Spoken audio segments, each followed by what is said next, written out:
Hello दोस्तों, स्वागत है आपका अपने ही यूट्यूब चैनल नीतीश स्टडी में। तो दोस्तों, आज की इस वाली जीके जीएस की क्लास में हम लोग देखेंगे इतिहास से संबंधित 20 अति महत्वपूर्ण प्रश्न, जो सभी प्रश्न सिलेक्टेड हैं और किसी न किसी एग्जाम में पूछा गया है। तो इसीलिए आपको वीडियो को शुरू से लेकर अंत तक एक बार जरूर देखना है।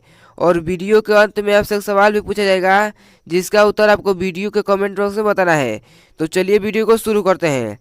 तो आज का पहला सवाल है कि गांधी जी को सर्वप्रथम किस वर्ष सत्याग्रह के दौरान गिरफ्तार किया गया था। गांधी जी को सर्वप्रथम किस वर्ष सत्याग्रह के दौरान गिरफ्तार किया गया था। तो ये आपका हो जाएगा कि 1908 में। ठीक है, 1908 में गांधी जी को सर्वप्रथम सत्याग्रह के दौरान गिरफ्तार किया गया था। ठीक है, तो पहला सवाल का सही जवाब हो जाएगा ऑप्शन नंबर बी। चलिए अगला सवाल देखते हैं। अगला सवाल आता है कि हल्दी घाटी की लड़ाई किस वर्ष में लड़ी गई थी। हल्दी घाटी की लड़ाई किस वर्ष में लड़ी गई थी। तो आपको याद रखना है कि 1576 में। ठीक है, 1576 में हल्दी घाटी की लड़ाई हुई थी। तो दूसरा सवाल का सही जवाब हो जाएगा ऑप्शन नंबर बी। चलिए अगला सवाल देखते हैं। दोस्तों, अगर आपको किसी भी सवाल का उत्तर पहले से आता होगा तो वीडियो के कमेंट बॉक्स में जरूर बताइएगा। तो अगला सवाल है कि लाल बक्स की उपाधि किस शासक को दी गई थी। लाल बक्स की उपाधि किस शासक को दी गई थी। तो आपको याद करना है कि कुतुबुद्दीन को। ठीक है, कुतुबुद्दीन ऐबक को लाल बक्स की उपाधि दी गई थी। तो तीसरा सवाल का सही जवाब हो जाएगा ऑप्शन नंबर सी। चलिए दोस्तों अगला सवाल देखते हैं। अगला सवाल आता है कि वर्धमान महावीर और किस नाम से विख्यात है। वर्धमान महावीर और किस नाम से विख्यात है। तो ये आपका हो जाएगा कि जीन नाम से। ठीक है, जीन नाम से वर्धमान महावीर विख्यात है। तो चौथा सवाल का सही जवाब हो जाएगा ऑप्शन नंबर सी। चलिए दोस्तों अगला सवाल देखते हैं। अगला सवाल आता है कि भारत में प्रत्यक्ष ब्रिटिश शासन का प्रारंभ हुआ था। तो आपको याद रखना है कि सिपाही विद्रोह के बाद। ठीक है, सिपाही विद्रोह के बाद भारत में प्रत्यक्ष ब्रिटिश शासन का प्रारंभ हुआ था। तो पांचवा सवाल का सही जवाब हो जाएगा ऑप्शन नंबर बी। चलिए अगला सवाल देखते हैं। अगला सवाल आता है कि यूनानी राजदूत मेगास्थनीज इनमें से किस शासक के दरबार में था। यूनानी राजदूत मेगास्थनीज इनमें से किस शासक के दरबार में था। तो ये आपका हो जाएगा कि चंद्रगुप्त मौर्य। ठीक है, चंद्रगुप्त मौर्य के दरबार में यूनानी राजदूत मेगास्थनीज था। तो छठवां सवाल का सही जवाब हो जाएगा ऑप्शन नंबर बी। चलिए दोस्तों अगला सवाल देखते हैं। अगला सवाल आता है कि सिविल सेवा में चयनित पहले भारतीय कौन थे। सिविल सेवा में चयनित पहले भारतीय कौन थे। तो आपको यह कहना है कि सत्येंद्र नाथ टैगोर। ठीक है, सत्येंद्र नाथ टैगोर सिविल सेवा में चयनित पहले भारतीय थे। तो सातवां सवाल का सही जवाब हो जाएगा ऑप्शन नंबर सी। चलिए अगला सवाल देखते हैं। दोस्तों, अगर आपको वीडियो अच्छी लग रही है तो वीडियो को लाइक करेगा। अगर हमारे चैनल पर नए हैं तो चैनल को भी सब्सक्राइब कर लीजिएगा। तो अगला सवाल आता है कि निम्न में से कौन सा गवर्नर जनरल स्वयं को बंगाल का टाइगर कहता था। कौन सा गवर्नर जनरल स्वयं को बंगाल का टाइगर कहता था। तो ये आपका हो जाएगा कि लॉर्ड वेलेस्ली। ठीक है, लॉर्ड वेलेस्ली दोस्तों स्वयं को बंगाल का टाइगर कहता था। तो आठवां सवाल का सही जवाब होगा ऑप्शन नंबर बी। चलिए दोस्तों अगला सवाल देखते हैं। अगला सवाल आता है कि निम्नलिखित में से कौन बंगाल की अंतिम गवर्नर जनरल था। निम्नलिखित में से कौन बंगाल का अंतिम गवर्नर जनरल था। तो आपको याद करना है कि विलियम बेंटिंक। ठीक है, विलियम बेंटिंक दोस्तों बंगाल का अंतिम गवर्नर जनरल था।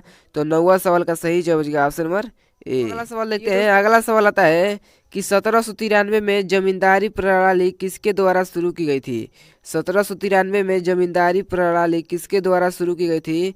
तो आपको याद रखना है कि कार्नवालिस द्वारा। ठीक है, कार्नवालिस द्वारा। तो 10वां सवाल का सही जवाब होगा ऑप्शन नंबर ए। चलिए अगला सवाल देखते हैं। दोस्तों सभी प्रश्न सिलेक्टेड है, इसीलिए आपको वीडियो को पूरा ध्यान से देखना है और शुरू से लेकर अंत तक एक बार जरूर देखना है। तो अगला सवाल आता है कि सरफरोशी की तमन्ना अब हमारे दिल में किसके द्वारा लिखा गया है। तो आपको याद करें दोस्तों कि राम प्रसाद बिस्मिल द्वारा। ठीक है, राम प्रसाद बिस्मिल द्वारा सरफरोशी की तमन्ना अब हमारे दिल में लिखा गया है। तो 11वां सवाल का सही जवाब हो जाएगा ऑप्शन नंबर डी। चलिए दोस्तों अगला सवाल देखते हैं। अगला सवाल आता है कि असहयोग आंदोलन कब से कब तक चलाया गया था। असहयोग आंदोलन कब से कब तक चलाया गया था।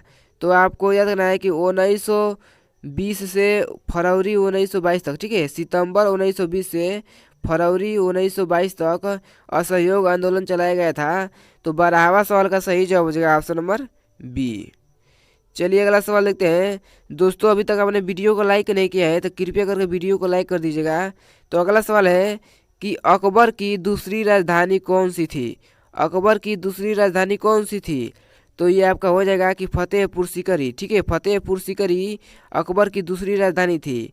तो 13वां सवाल का सही जवाब हो जाएगा ऑप्शन नंबर ए। चलिए दोस्तों अगला सवाल देखते हैं। अगला सवाल आता है कि शेर शाह सूरी ने किस मुगल शासक को हराया था। शेर शाह सूरी ने किस मुगल शासक को हराया था। तो ये आपका हो जाएगा कि हुमायूं को, ठीक है, हुमायूं को दोस्तों शेर शाह सूरी ने हराया था।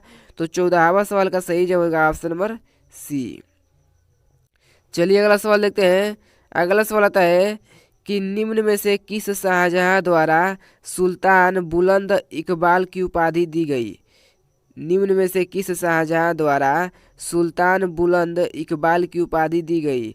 तो ये आपका हो जाएगा दारा द्वारा, ठीक है, दारा द्वारा दोस्तों सुल्तान बुलंद इकबाल की उपाधि दी गई थी। तो 15वां सवाल का सही जवाब होगा ऑप्शन नंबर सी। अगला सवाल देखते हैं। अगला सवाल आता है कि आगरा शहर का संस्थापक कौन था। आगरा शहर का संस्थापक कौन था।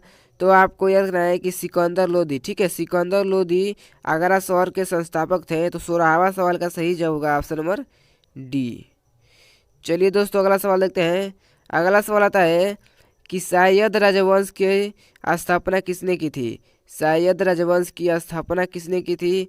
तो आपको याद रखना है कि खिज्र खान ने, ठीक है, खिज्र खान ने दोस्तों शायद राजवंश की स्थापना की थी।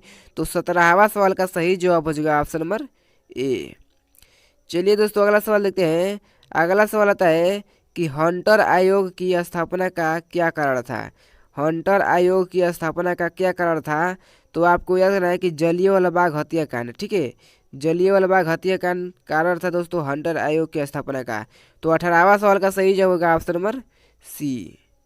चलिए अगला सवाल देखते हैं। अगला सवाल आता है कि चौरी चौरा का घटना किस वर्ष में हुई थी। चौरी चौरा का घटना किस वर्ष में हुई थी। तो ये आपका हो जाएगा कि 1922 में, ठीक है, 1922 में चौरी चौरा का घटना हुआ था। तो 19वां सवाल का सही जवाब होगा ऑप्शन नंबर सी। चलिए दोस्तों अगला सवाल देखते हैं। अगला सवाल आता है कि स्वामी विवेकानंद ने बेलूर में रामकृष्ण मिशन की स्थापना किस साल में की थी। स्वामी विवेकानंद ने बेलूर में रामकृष्ण मिशन की स्थापना किस साल में की थी। तो आपको याद रखना है कि 1897 में, ठीक है, 1897 में। तो 20वां सवाल का सही जवाब होगा ऑप्शन नंबर सी। चलिए दोस्तों आज का लास्ट प्रश्न देखते हैं जिसका उत्तर आपको वीडियो के कमेंट बॉक्स में बताना है और यही बताना है कि इन सभी प्रश्नों में से आपका कितना उत्तर सही हुआ। तो आज का लास्ट सवाल है कि वर्धमान महावीर और किस नाम से विख्यात है। वर्धमान महावीर और किस नाम से विख्यात है।